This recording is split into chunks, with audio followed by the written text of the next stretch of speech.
So Bob and I ran some saws today. I'll fold in some of the clips.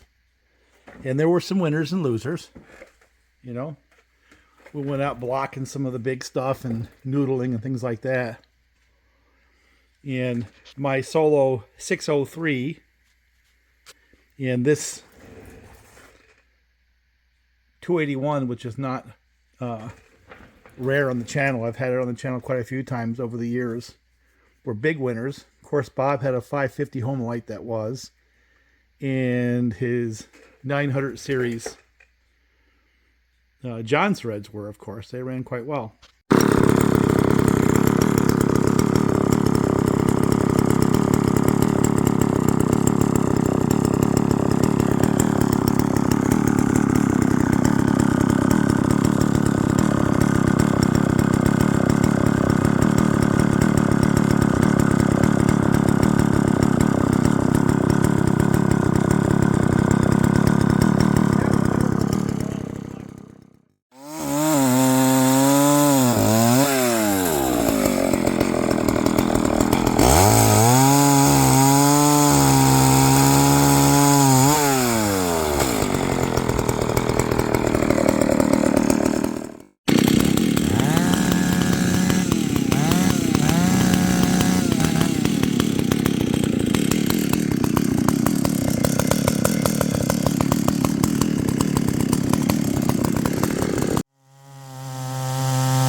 But we also had some failures.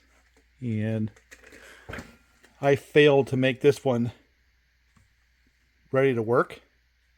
Got it running good. Runs really nice.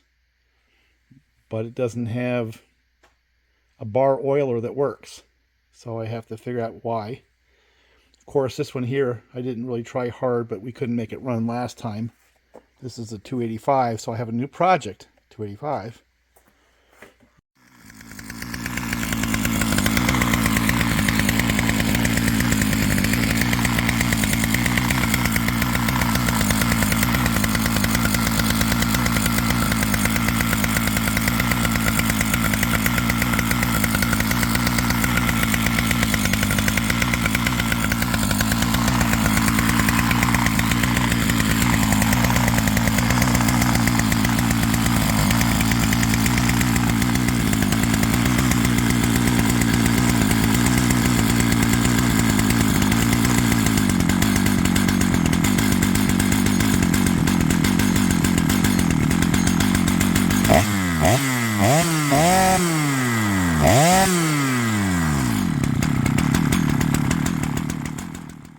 And get that to oil, and it'll be a good saw.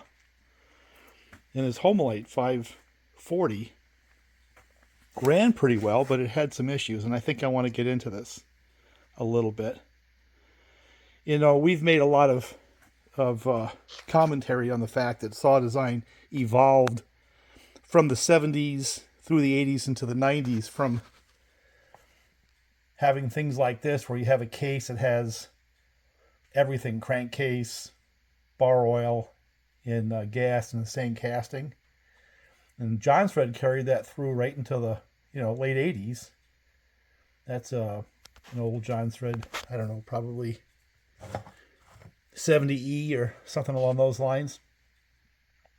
And somewhere in the late 70s, Husqvarna did a couple of things. They went from a design similar to that with the L77s, L65, stuff like that. And then they had some anti-vibe and had the handle separate from the case, and the oil and the gas in that handle, away from the case. And then they very quickly hopped from that concept to this, which is what the modern saws are now, and where they put the bar oil back in the case and the gas, in the tank handle with anti-vibe in between that and the case. And most modern saws are of that configuration now, 5.72s and stuff like that. So why am I bringing that up? Well, these were that intermediate between everything in the case, one casting, to the separation. And then Husky didn't stay with that very long. They bounced very quickly to these. And we see those in the 154s, 181s, all the way up through the 200 series and beyond, right? Well, there are a couple of issues with this design right here. One, you have a whole lot of rubber hoses because you have to get the bar oil from the tank through that space to the case where the pump is, because the pump is usually on the crankshaft, right? Plus the fuel line. And I think what Husky was thinking is, by letting the oil both get warm but also help cool things, that was a net gain versus having it separated. Didn't stay with that very long. Made that point, right? Well, geez, why did Homelite go here? And what I'm going to say is, while Husqvarna was selling this kind of a layout, Homelite was still trying to peddle these. And I'm not going to, dump on this saw just yet, but it's a saw like this, the 410s were similar, that I think killed that company forever. They didn't have a prayer, because they were marketing these designs well after Husqvarna had already ditched them. And Husky was selling designs like that, which are both simple, easy to work on. You've seen this before. You pull that cover and the air filter is sitting right there. Well, it doesn't end there. Let's take a look at what the guts look like here. Well, that's not so bad.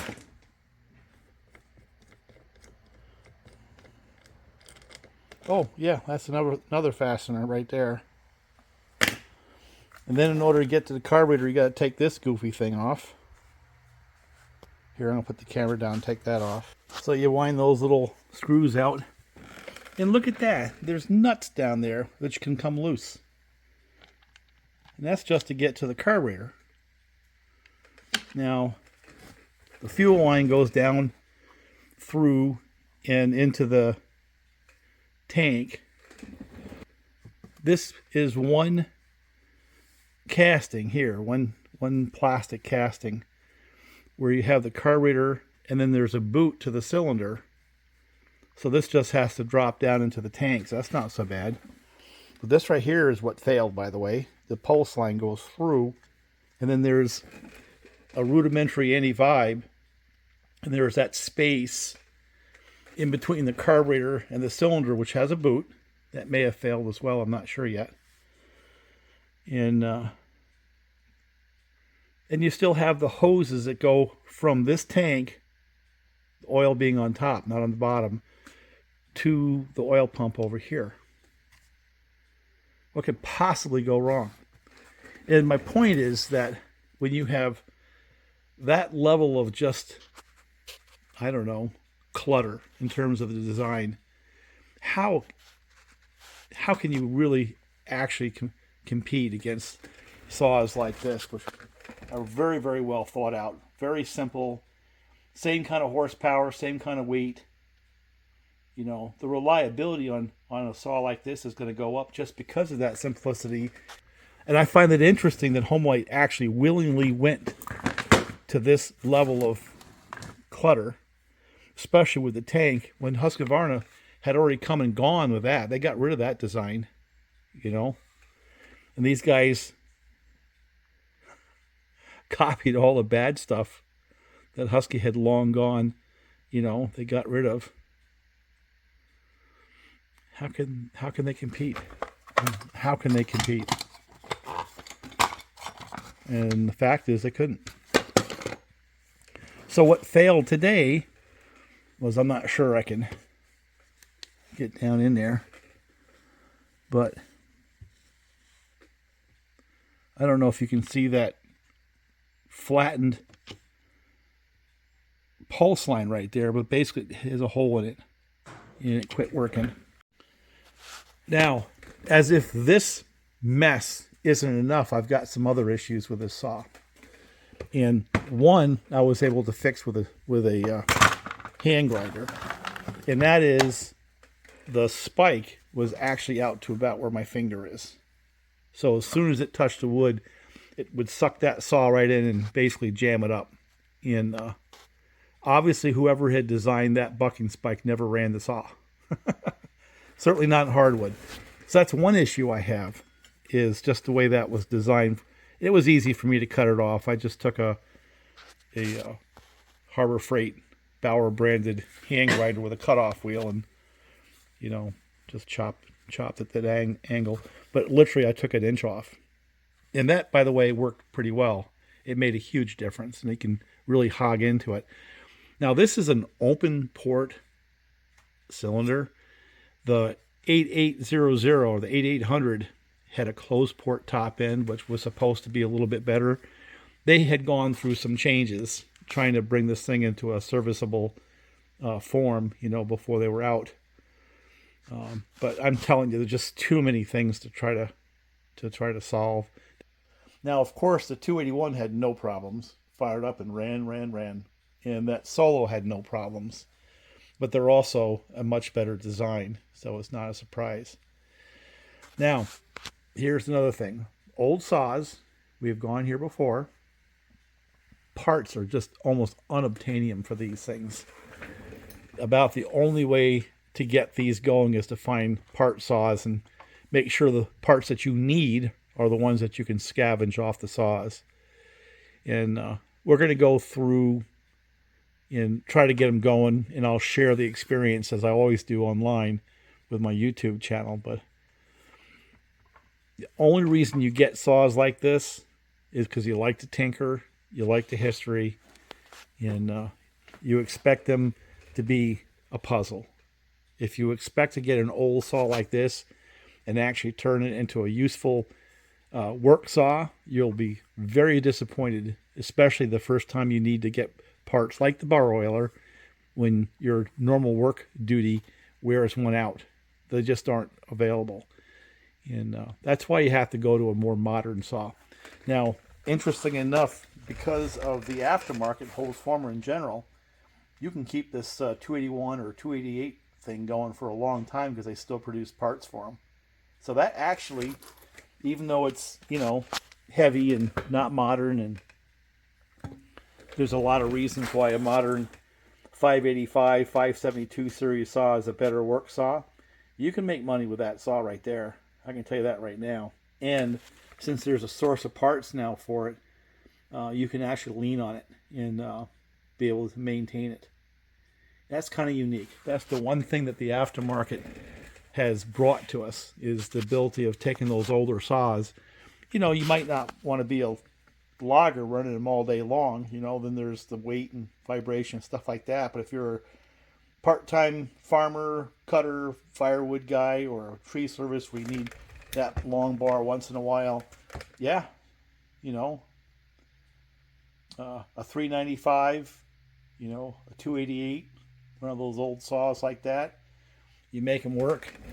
You can have a reasonable expectation level. They'll be a serviceable and working saw. Of course, if you're a logger and you're running it 24/7, that's about the last thing you want to do is lean on an old monster like that. I guess I would still lean on a 395, but not even a 288. I think that's too old. But tree service guy, firewood guy, farmer, doesn't run it all the time. Why not? But these are just too old.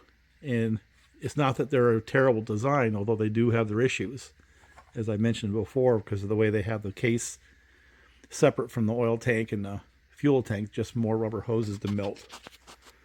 And the part supply on those are long since dried up.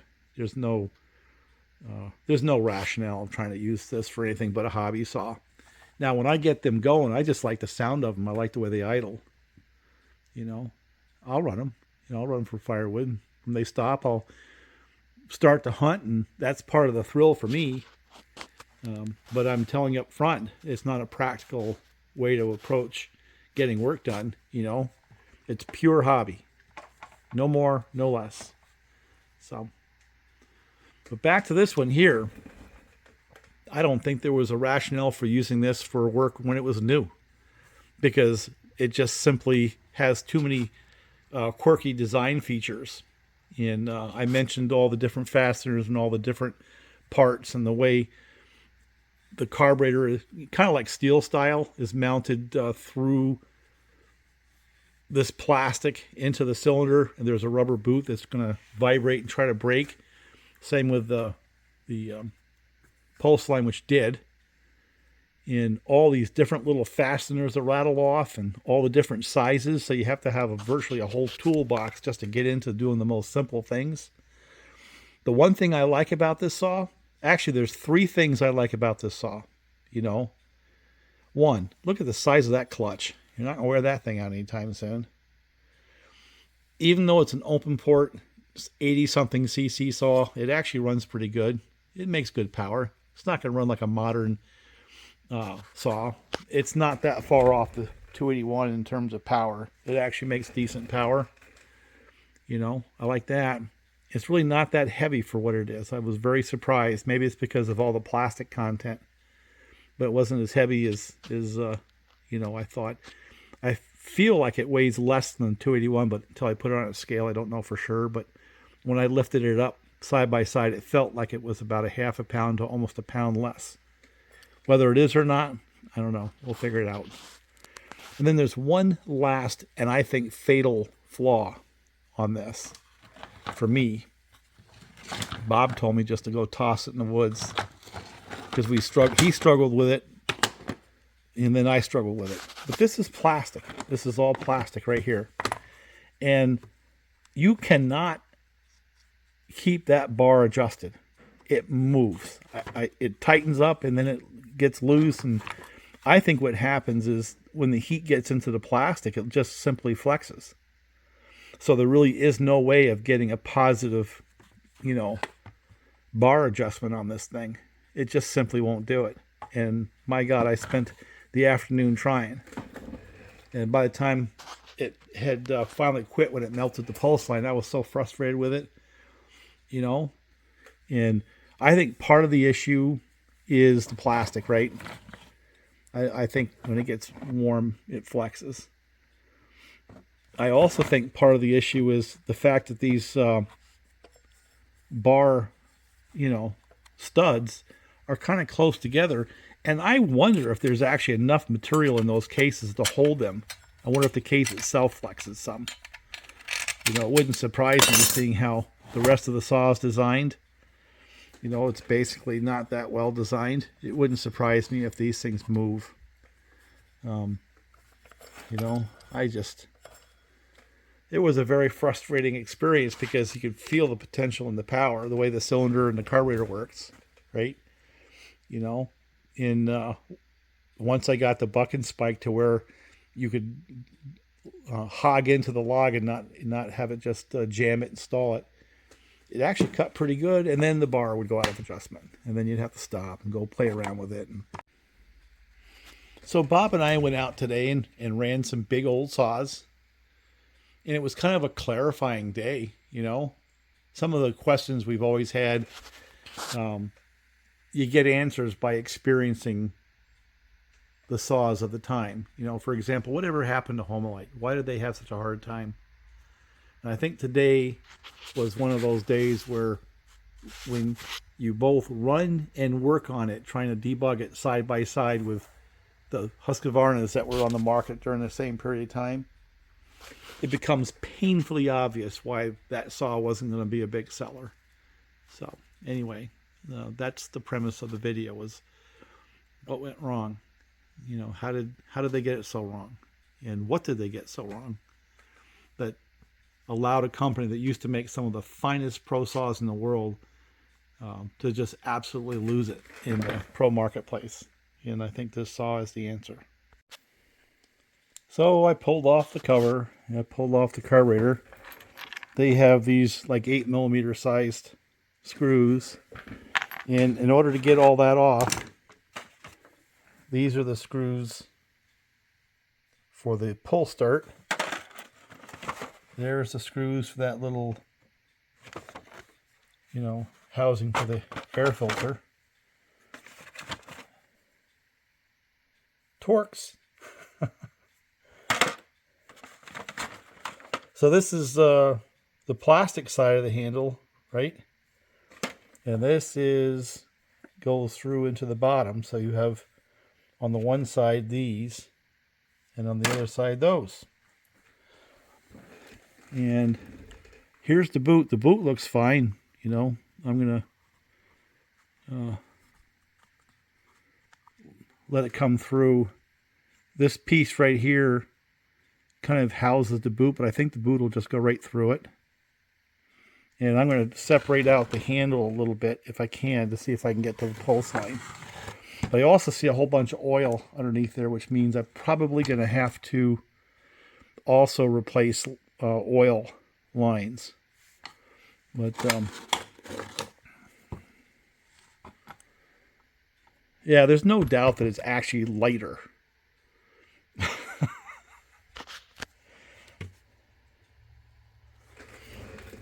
Still a kludge. Still a kludge. I got to go back in there, blow some of that out with the air. Check out how the cylinder is held on. Look at that. Instead of having, you know, threaded into the case, there's actually a nut down there. See it? Can you believe that? That's just freaking bizarre. See it? You got your cylinder screw right there, and then there's a nut. I'm telling you, this is the saw designs where basically there was no coming back from this. It really wasn't. And there's guys who like them. It looks like brand new in there. There's almost no... Let's see if I can get... Yeah, there you go. Piston looks like there's no time on it. No blow by, no nothing. Runs good. I'm telling you, it runs strong. Good running saw. It's just a damn shame that that nice cylinder is wrapped up in this kludge. Oh, man. All right, let me see if I can continue. If I can get to that. The other thing is this fuel line is tiny. You know, I wonder if... Well, we'll see. Because I really can do that at any time. Because there's no separation between the air box where the carburetor is and the fuel tank, which is down there. So I should be able to just pull it through. The other thing is kind of goofy on this. Check it out. Like on most saws, you would think that the fuel would be closer to the air box. It would be the top one. Nope, that's your bar oil there. And there's your fuel line or fuel tank. So I am kind of curious to see how far down that fuel line has to reach before it actually gets to to the fuel. I may buy one of those too and just replace all of it if I can find one. Anyway, camera off. So that handle actually comes off pretty easy. And got a bunch of these little extra pieces in the bushings. But all those Torx, you got 1, 2, 3, 4, 5, 6 of them. And then the handle just basically separates out like that. The key is getting the carburetor off, right? You know, and the carburetor screws go through the boot. The boot is actually in good shape. Nothing wrong with that boot. Right? I'm going to put a new one in there anyway, but there's nothing wrong with this boot. And this is the pulse line, comes from here down to there, so you actually have to take the handle off. And there was no chance this was ever going to oil, because that there is where the tube is supposed to go to. There. See it? So that was never going to oil without the line there. So anyway, there's the kludge. Eminently fixable, but it's a kludge just the same. And I don't know if you can see it, but right there, see it? That's where the pulse line failed and brought the saw to a stop. So I'm going to come up with a couple of lines to see if I can put this thing back together and oil it. I'm thinking I'm just going to use that same boot. I don't see the sense in replacing that. That's actually in pretty good shape. I'm very surprised that it is, being as old as it is, but there's nothing wrong with that. And that cylinder in there looks like it's brand new. So another video. I'll stick lines on here and put this monkey thing back together. Look at that. There's 4 more screws. My God, bits of plastic and screws and all this. But even after I get it running, I think I'm only going to be able to handle like a 20-inch bar because of the way that that adjuster is, you know. But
Now it looks like we got some work done. yeah, that's what that saw's supposed to do. That whole swarm of chain, by the way, works pretty good. It's kind of stretched, if you can tell, but Yeah. I'll tighten it back up. But it cuts good. The Husky chain, you know, the C85 and stuff like that, kind of got me spoiled.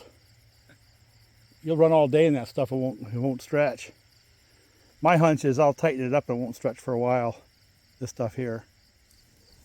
But the saw's running good. 540 died. I don't know what died on it, but it died.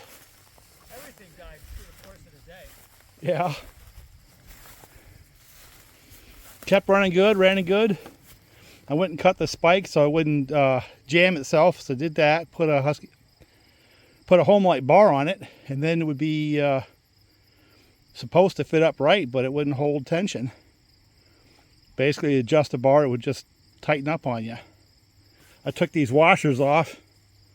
It seemed like it stopped doing that. So I wonder if the nuts have to go up against that metal insert. I think that's what it was. So once I got that sorted out, it started cutting and then it quit. So it's been a pain in the neck. The two saws that have been kind of a pain in the neck to me, just problems to solve. That 540 and my 298, both of those have been kind of a frustration. Well, that's why we got a dozen saws here. Right. Always have this. And of course we didn't get a chance to run that one yet.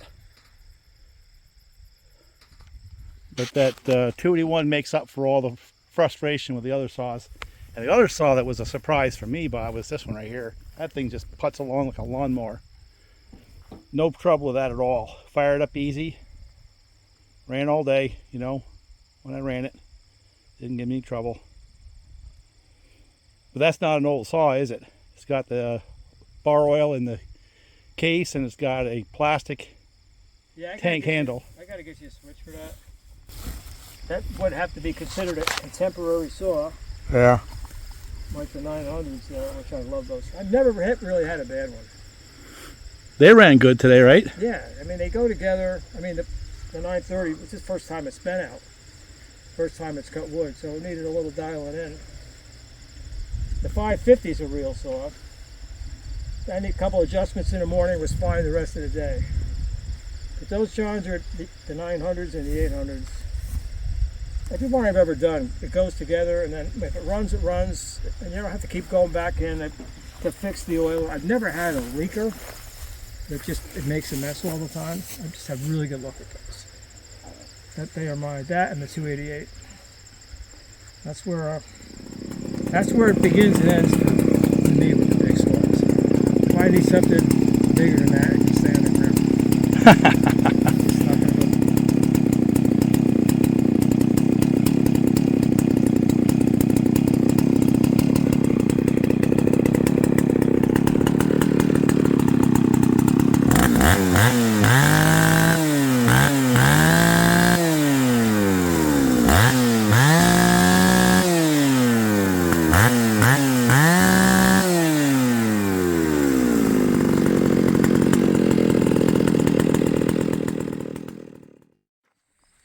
I think it runs pretty good now. We'll tune it a little bit.